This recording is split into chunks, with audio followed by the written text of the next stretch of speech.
নিয়ে আসবে আমার কাছে, আমরা কিভাবে এটা ডায়াগনোসিস করব, কিভাবে ধরবো যে তার এই ধরনের প্রবলেম আছে। তো এগুলোর মধ্যে খুব সহজ কিছু ক্লিনিক্যাল পরীক্ষা আছে এবং কিছু ইনভেস্টিগেশন আছে। তো আমরা যখন পেশেন্ট আসে আমাদের চেম্বারে এই ধরনের কমপ্লেইন নিয়ে, তখন আমরা ডিজিটাল রেকটাল এক্সামিনেশন, মানে হচ্ছে যে আমরা পেশেন্টকে একটা স্পেশাল পজিশনে নিয়ে আমরা ডান হাত দিয়ে বা বাঁ হাত দিয়ে আমরা হচ্ছে যে ইন্ডেক্স ফিঙ্গার দিয়ে বাথরুমের রাস্তা দিয়ে আমরা পরীক্ষা করে দেখি যে হাত দিয়ে আঙ্গুল দিয়ে স্ট্রেট যে কোনো ধরনের কোনো বৃদ্ধি আছে কিনা, এই একটা পরীক্ষা করি।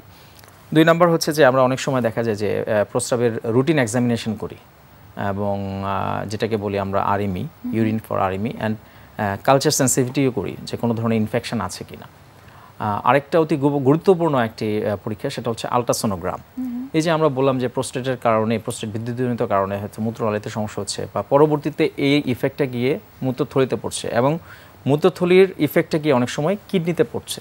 তো সেক্ষেত্রে আমরা ultrasonogram of the kidney, urinary bladder, prostate এবং হচ্ছে যে প্রস্রাব করার পরেও একটা আলট্রাসোনোগ্রাম করি। হ্যাঁ, তো এই আলট্রাসোনোগ্রামের মাধ্যমে আমরা যে চেঞ্জগুলো, যে প্রোস্টেটের পরবর্তী মূত্রথলিতে কী ধরনের চেঞ্জ হলো বা কিডনিতে কোনো চেঞ্জ হলো কিনা সেটাও আমরা খেয়াল করতে পারি বা আমরা নির্ণয় করতে পারি। এবং সিরাম ক্রিয়েটিনিনও করে থাকি। এই প্রোস্টেটের বৃদ্ধিজনিত সমস্যা যে শুধুমাত্র আমরা বলি যে এনলার্জমেন্ট অফ প্রোস্টেট বিপির কারণে হয় তাও না, অনেক সময় প্রোস্টেট ক্যান্সারও হতে পারে। তো সেই জন্য আমরা সিরাম পিএসএও করি যে অন্য কোনো সমস্যা কি আছে কিনা। এবং এই যে মূত্রনলীটা চিকন হয়ে গেল সেটার জন্য আমরা অনেক সময় ইউরোফ্লোমেট্রি করি। ইউরোফ্লোমেট্রি মানে হচ্ছে যে আমরা যে প্রস্রাব করছি সেটা ফ্লোটা কি আগের মতো ঠিক আছে কিনা। যখন 40-এর আগে একটা পুরুষ প্রস্রাব করতো তখন যে ফ্লোতে বা যে আকারে করতো সেটা কি এখন কোনো বাধাগ্রস্ত হলো কিনা বা আগের চেয়ে কমে গেল কিনা, সেটাও করতে পারি। আরেকটা করতে পারি আমরা, সেটা হচ্ছে যে আমরা বলি ইউরোথ্রোসিস্টোস্কোপি, মানে হচ্ছে প্রস্রাবের রাস্তার এন্ডোস্কোপি বলি আমরা। এটা অনেক সময় আমরা চেম্বারে পেশেন্ট আসলে অপারেশন থিয়েটারে নিয়ে গিয়ে লোকালি অ্যানেস্থেসিয়া দিয়ে আমরা ইউরোথ্রোসিস্টোস্কোপি দেখতে পারি যে এটা কি আসলে প্রোস্টেট বৃদ্ধিজনিত সমস্যা না প্রস্রাবের নালী শুরু হয়ে যাওয়ার কারণে এই প্রবলেমটা হয়েছে। এভাবে আমরা আসলে নিরূপণ করতে পারি যে এটা কি প্রোস্টেট স্ফীতি বা বৃদ্ধির কারণে সমস্যা না অন্য সমস্যা। স্যার, অন্যান্য কোনো রোগের সাথে কি আসলে এই প্রোস্টেট বড় হওয়ার কোনো সম্পর্ক আছে কিনা? হ্যাঁ, যেমন আমরা বললাম যে প্রোস্টেট ক্যান্সারও এই ধরনের সিমটমগুলো থাকতে পারে। যেমন অনেক ধরনের কোমরবিডিটি ডিজিজ রয়েছে, ডায়াবেটিস পেশেন্ট যারা রয়েছে বা কার্ডিয়াক পেশেন্ট বা রেনাল সমস্যা যাদের রয়েছে, এটার সাথে কি আসলে প্রোস্টেটের বড় হওয়ার প্রোস্টেটের সম্পর্ক হচ্ছে যে প্রোস্টেট বৃদ্ধিপ্রাপ্ত হয়ে যখন প্রস্রাবটা সঠিকভাবে মূত্রনালী দিয়ে বের হতে পারছে না তখন আসলে এই প্রেশারটা গিয়ে পড়ছে মূত্রথলির উপর। এবং এই মূত্রথলির প্রেশার যখন একটি নির্দিষ্ট মাত্রার বেশি চলে আসে তখন সেটা রেট্রোগ্রেডলি কিডনির উপর এফেক্ট করছে। এবং পরবর্তীতে দেখা যায় যে এই পেশেন্ট অনেক সময় আমরা পাই যে ক্রনিক কিডনি ডিজিজ হয়ে গেছে, সাথে হচ্ছে যে প্রোস্টেটের সমস্যার জন্য এই অবস্ট্রাকটিভ সিমটম থেকে তার কিডনির সমস্যা হয়ে যাচ্ছে, সিরাম ক্রিয়েটিনিন বেড়ে যাচ্ছে। সুতরাং এগুলো অনেক সময় ইন্টার রিলেটেড। স্যার, এই প্রোস্টেট বড় হওয়ার ক্ষেত্রে কি কোনো সার্জারি করা হয় কিনা বা ট্রিটমেন্ট প্রসিডিউরটা আসলে কি? আমরা আসলে এই প্রোস্টেটের যে বৃদ্ধি সেটা ট্রিটমেন্টের জন্য আমরা কয়েক ধাপে ট্রিটমেন্টটা করি। প্রাথমিকভাবে আমরা হচ্ছে যে ওয়াচফুল ওয়েটিং বলি, যে আমরা এটাকে ফলো আপ করি, যে কিছু অ্যাডভাইস দেই, যে অ্যাডভাইসগুলো মেনে চললে পরে অনেক সময় তার ইমপ্রুভমেন্ট হয়। যেমন দেখা যায় কিছু কিছু পেশেন্টের ক্ষেত্রে যে তাদের হচ্ছে রাতে উঠে প্রস্রাব করতে হচ্ছে, সে সমস্ত ক্ষেত্রে আমরা বলি যে রাত 9টার মধ্যে আপনি খাওয়া দাওয়া কমপ্লিট করে ফেলবেন এবং অতিরিক্ত পানি পান করবেন না। সেক্ষেত্রে দেখা যায় যে যেটা নকচুরিয়া সেটা হয়তো কিছুটা কমে গেল। আবার কারো কারো আছে যে বেশি পানি খাওয়ার একটা টেন্ডেন্সি থাকে, যে বেশি পানি খেলাম, তো সেক্ষেত্রে আমরা বলি যে দৈনিক 2.5 থেকে 3 লিটার পানি খাবেন, এর বেশি পানি খাবেন না। এবং ক্যাফিনযুক্ত খাবার, চা, কফি বা সুইটেন এজেন্ট, এইগুলো খেলে পরে অনেক সময় যে প্রস্রাব করার প্রবণতাটা বেড়ে যায় রাতের বেলা, এগুলো অ্যাভয়েড করতে আমরা বলি। This are called watchful waiting or expected. কি কি বিষয় রয়েছে, কি কি বিষয় মেনে চলা উচিত এই প্রোস্টেটটাকে ভালো রাখার জন্য, সেই বিষয়গুলো আরো বিস্তারিত জানবো। তার আগে নিয়ে নিচ্ছি ছোট্ট একটা বিরতি। প্রিয় দর্শক, আপনারা দেখছেন এনটিভি নিয়মিত স্বাস্থ্য বিষয়ক আয়োজন স্বাস্থ্য প্রতিদিন এই অনুষ্ঠানটি। এ পর্যায়ে আমরা নিয়ে নিচ্ছি ছোট্ট একটা বিরতি। কোথাও যাবেন না, আমাদের সঙ্গেই থাকুন।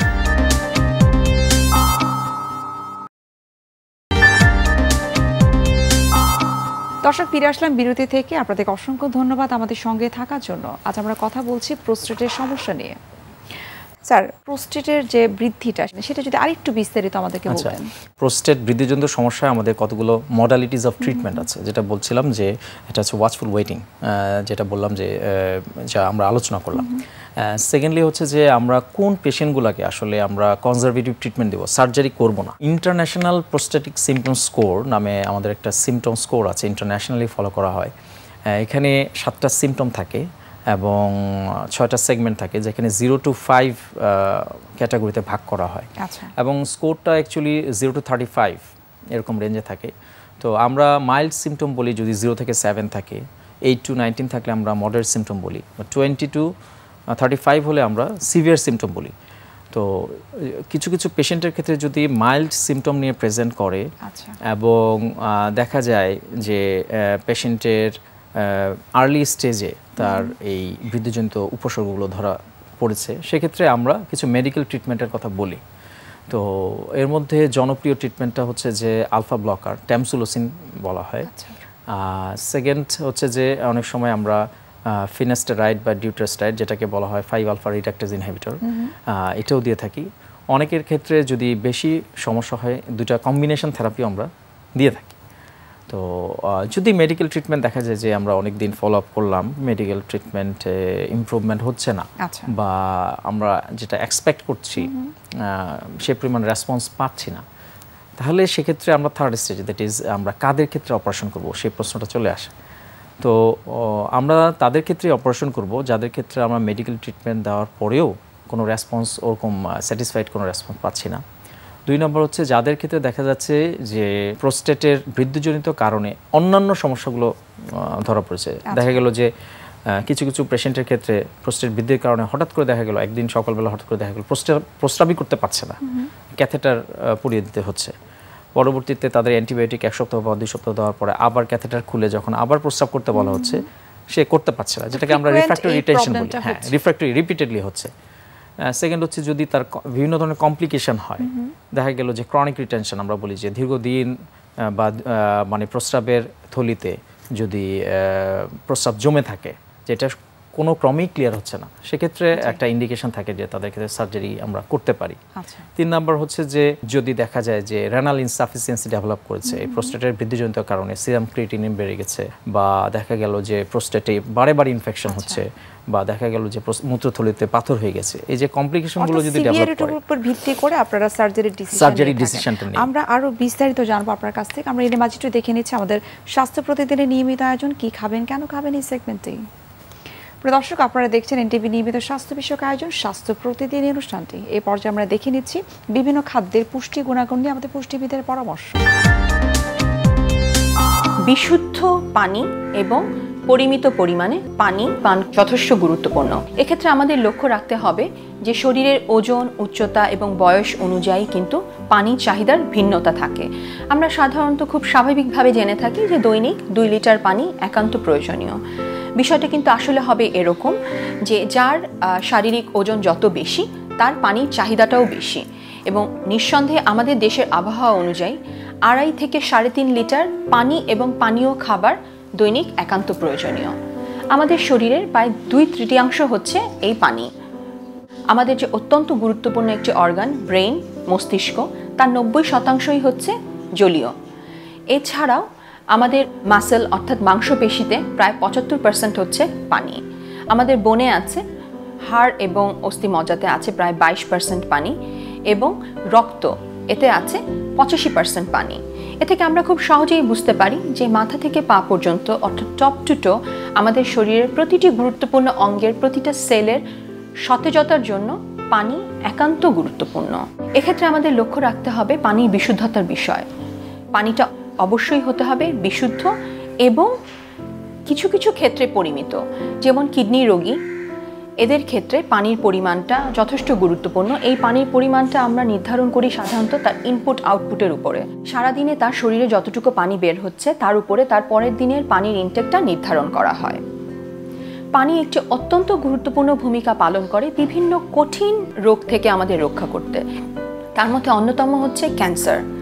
মূত্রনালী এবং কোলন ক্যান্সার থেকে নিজেদের রক্ষা করতে বিশুদ্ধ এবং পরিমিত পরিমাণ পানি যথেষ্ট প্রয়োজন। এছাড়াও পানি আমাদের শরীরে বিভিন্ন বর্জ্য এবং টক্সিনকে শরীর থেকে নিষ্কাশনে সহায়তা করে।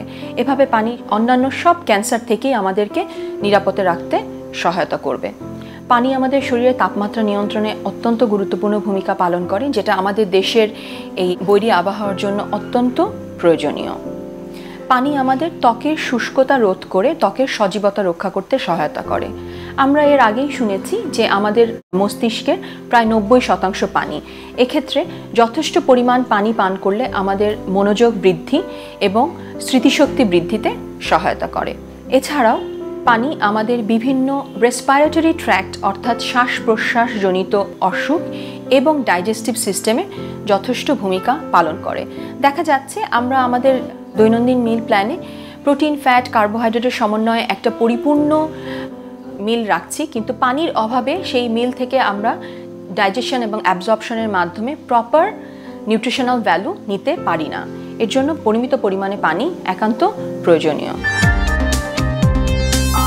স্যার, প্রোস্টেটের যে বৃদ্ধিটা হয় এবং সেটার ক্ষেত্রে আপনি বলছিলেন যে বিভিন্ন ধরনের জটিলতা হয় এবং একটা পর্যায়ে আপনারা সার্জারির ডিসিশন নিয়ে থাকেন। এই সার্জারির প্রসিডিউরটা একটু জানতে চাই যে কি ধরনের সার্জারি আপনারা করে থাকেন? অনেক আগে প্রোস্টেটের সার্জারিতে পেট কেটে নিচের তলপেটে অনেক বড় অংশ কেটে, মানে ওপেন প্রোস্টেটেক্টমি যেটা আমাকে বলি, সেটা করতো। তো নাও ডেইজ এটা অ্যাডভান্স হতে হতে লেজার সার্জারি করতে পারি। আর ট্র্যাডিশনালি যেটা আমরা করি সেটা হচ্ছে যে টিউআরপি বলি, ট্রান্সইউরেথ্রাল রিসেকশন অফ প্রোস্টেট, মানে এন্ডোস্কোপিক্যালি আমরা প্রোস্টেট টিস্যুকে কেটে নিয়ে আসি। এবং অ্যাডভান্স সার্জারি যেটা হচ্ছে লেজার এবং মিনিমাল ইনভেসিভ সার্জারি কিছু আছে। দুটার মধ্যে ডিফারেন্স আছে, যেমন কারো যদি কার্ডিয়াক কোমরবিডিটিস থাকে বা অন্যান্য কোমরবিডিটিস থাকে, সেক্ষেত্রে আমরা দেখা যায় যে সাধারণত লেজারের মাধ্যমে প্রোস্টেটটা করে থাকি, বা সবার ক্ষেত্রে এটা করা পসিবল হয় না। কিছু অপকারিতা আছে, হয়তো এটা ট্রিটমেন্ট এক্সপেন্ডিচার একটু বেশি। আর অন্যান্য উপকারিতার মধ্যে যেটা বললাম আমরা, যে কোমরবিডিটিসের ক্ষেত্রে আমরা ইচ্ছা করলে যে লেজার ট্রিটমেন্টটা নিতে পারি। আর সচরাচর আমরা সাধারণত টিউআরপি করে থাকি, ট্রান্সইউরেথ্রাল রিসেকশন। সেটাতে অনেক সময় যাদের হার্টের সমস্যা থাকে, একটু ঝুঁকি থাকে, সেক্ষেত্রে আমরা হয়তো সুইচ ওভার করতে পারি অন্য কোনো ট্রিটমেন্ট। স্যার, আপনাকে অসংখ্য ধন্যবাদ এই প্রোস্টেটের বৃদ্ধি সংক্রান্ত এত বিস্তারিত কিছু তথ্য আমাদেরকে দেওয়ার জন্য। আশা করি অনেকেই উপকৃত হবেন আমাদের আজকের অনুষ্ঠানের মাধ্যমে।